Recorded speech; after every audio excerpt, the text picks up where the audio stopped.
নমস্কাৰ কেপি অসমীয়া চেনেললৈ আপোনাক স্বাগতম জনাইছো আৰু আৰম্ভ কৰিছো নতুন ভিডিঅ' আজিৰ এই ভিডিঅ'টোত গোৱালপাৰা জিলাৰ ধুমুৰহাটত জোৰণ আৰু ইয়াৰ খেতি কেনেকৈ কৰে তাকে দেখুৱাবলৈ চেষ্টা কৰিম বলক ভিডিঅ'টো আপোনাৰ সৈতে আৰম্ভ কৰোঁ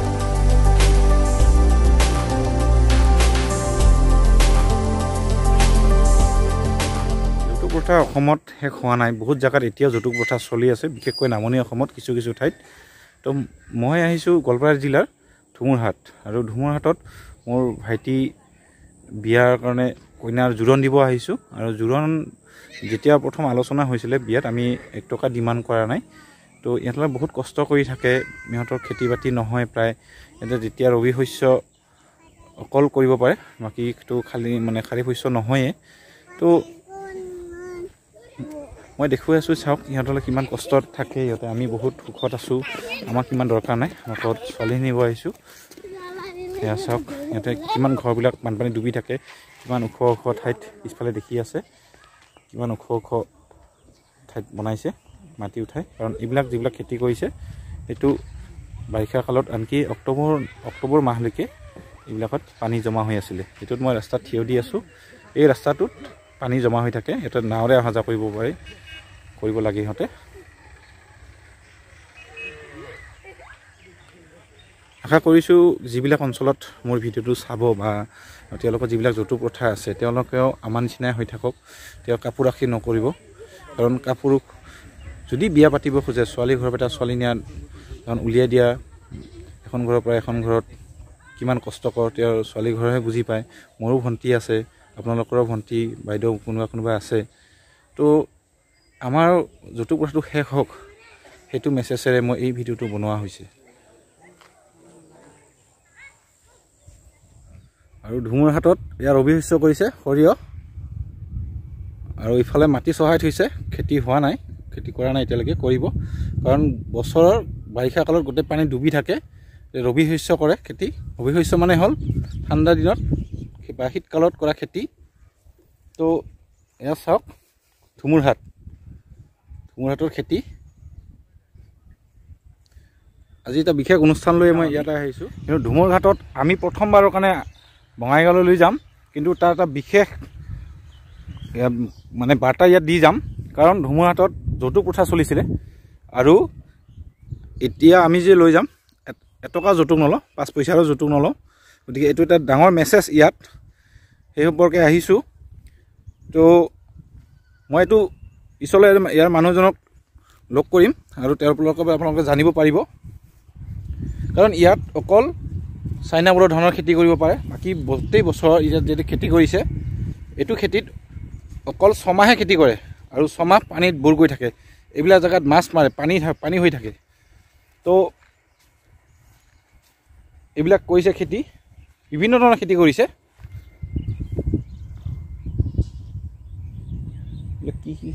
এইবিলাক কি খেতি কৰিছে গম নাপাওঁ গজালি মেলিছে মাত্ৰ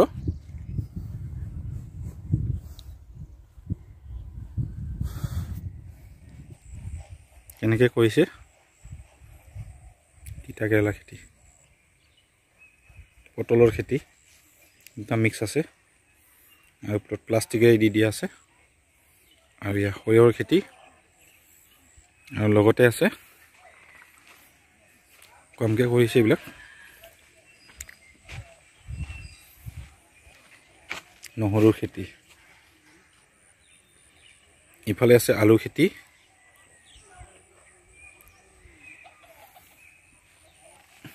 এইবিলাক মূলা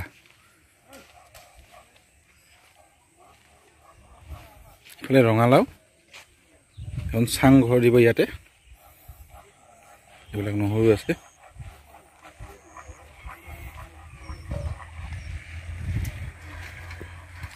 এইবিলাক আকৌ আলু খেতি ইফালে পালেং শাক লফা ইফালে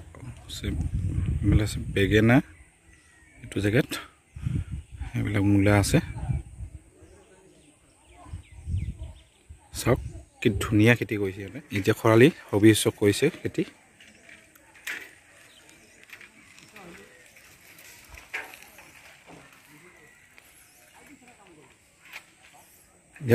পুখুৰীত বাৰিষা কালত মাছ পোহে আৰু এতিয়া ধান খেতি কৰিছে চাওক ধান খেতি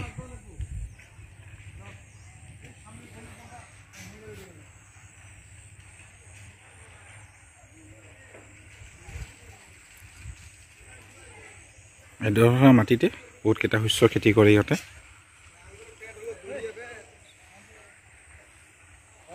এইবিলাক বিভিন্ন ধৰণৰ খেতি কৰিছে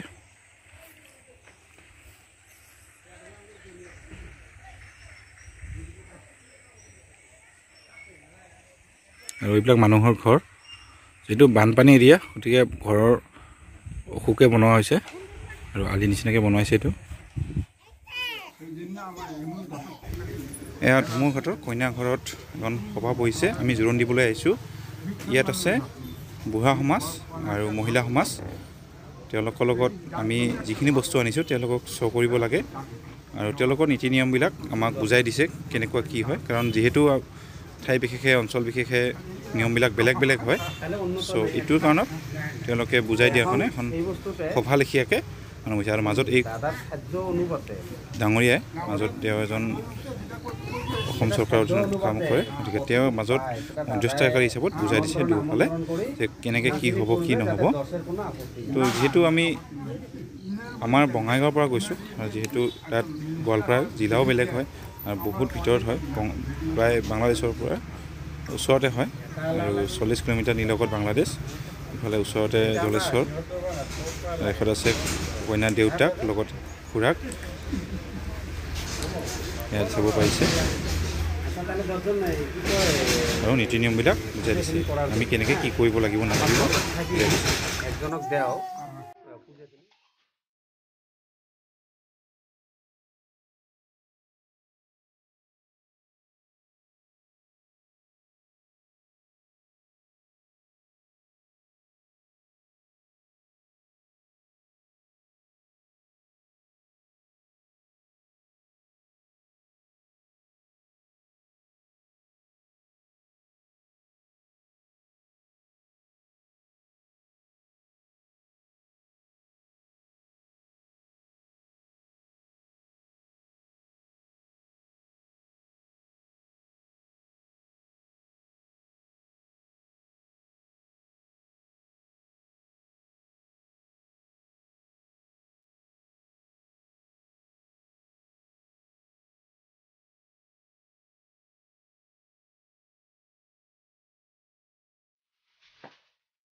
তো প্ৰথমতে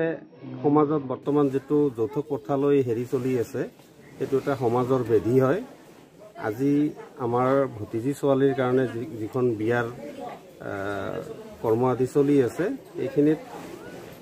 কোনো ধৰণৰ যৌতুকৰ কোনো লেনদেন নাই, কোনো 1 টকা বুলি কোনো ধৰণৰ মানে লেনদেন নাই। এইটো এটা ভাল লক্ষণ বা সমাজৰ এটা ভাল ৰীতি নীতি। এইটো নিয়ম আমি প্ৰত্যেকে পালন কৰিব লাগে। সমাজত যাতে এইবিলাক দুষ্কাৰ্য বুলিয়ে ক'ব লাগিব, যাতে এইবিলাক দুষ্কাৰ্য নচলে প্ৰত্যেকে সজাগ হ'ব লাগে। ল'ৰাই হওক বা ছোৱালীয়ে হওক, প্ৰত্যেকৰে ল'ৰা ছোৱালী আছে বা সামাজিক ৰীতি নীতি মতে আমাৰ বিয়া সম্পন্ন যে কৰিব লাগে সেইটো প্ৰত্যেকৰে মানে যিটো পৰম্পৰা আমি মানিব লাগিব। মানে বিশেষকৈ এইটো অঞ্চলত উদাহৰণস্বৰূপে ক'ব পাৰি, আজিৰ যিখন বিয়া হ'বলৈ গৈ আছে এইখন বিয়াত যে কোনো ধৰণৰ সৰ্বপ্ৰথম বুলিয়ে ক'ব লাগিব কোনো ধৰণৰ লেনদেন যিটো প্ৰথা সেইটো একেবাৰে নাই, 0। খুব ভাল লাগিছে। তেওঁলোকৰ তৰফৰ পৰা কোনো ধৰণৰ কোনো ডিমাণ্ড বা দাবী মানে কোনো ধৰণৰ কৰা নাই। ইচ্ছাকৃতভাৱে আমি যি পাৰে দিব, যি সোণ বা গহনা আদি যেনেকৈ আমি দিম সাধ্য অনুসাৰে সেই হিচাপে দিয়া হ'ব। এওঁলোকৰ কোনো তাতে ওজৰ আপত্তি নাই। তাৰ কাৰণে আমি এওঁলোকক ধন্যবাদ জনাইছোঁ। আৰু যাতে আমাৰ এই মানে যিটো চলি আছে এই প্ৰথাটো যাতে প্ৰত্যেকে গ্ৰহণ কৰে আৰু এইটো সমাজৰ কাৰণে খুব এটা ভাল পদক্ষেপ। মই ৰাইজক অনুৰোধ ৰাখিম এই মানে ইউটিউবৰ জৰিয়তে যাতে এই নিয়মটো প্ৰত্যেকে মানিবলৈ চেষ্টা কৰে আৰু চেষ্টা কৰাটো আমাৰ কাৰণে মংগল। কেনেকুৱা লাগিছে? বহুত ভাল লাগিছে, ভাল লাগিছে, বহুত ভাল লাগিছে। এনেকুৱা নিয়ম হওক। এইটো জেগাত এটা ভাল মেছেজ থাকে। আমি প্ৰথম আহিছোঁ বিনা কাৰণ এইটো অঞ্চলত যৌতুক চলি আছিল, যৌতুক প্ৰথাটো চলি আছিল। গতিকে এই প্ৰথাটো আজিৰ পৰাই শেষ হওক। কাৰণ মানুহখিনি এনেই আৰ্থিকভাৱে বহুত দুৰ্বল, 6 মাহে পানীৰ তলত থাকে, 6 মাহ মানে থাকে। এতিয়া মানে খাৰিফ শস্যটো কৰিবই নোৱাৰে, অকল ৰবি শস্য খেতি কৰি আছে। তো আমি ভাবোঁ এওঁলোকক সকাহ দিবৰ কাৰণে আমি 1 টকা নলাওঁ, আমি কোনো পইচা নাই, আনকি খোৱাৰো আমাৰ ডিমাণ্ড নাই। আপোনালোকৰ যিবিলাক অঞ্চলত চলি আছে তেওঁলোকৰ কাৰণে মেছেজ এটা দিয়া হ'ল। ধন্যবাদ।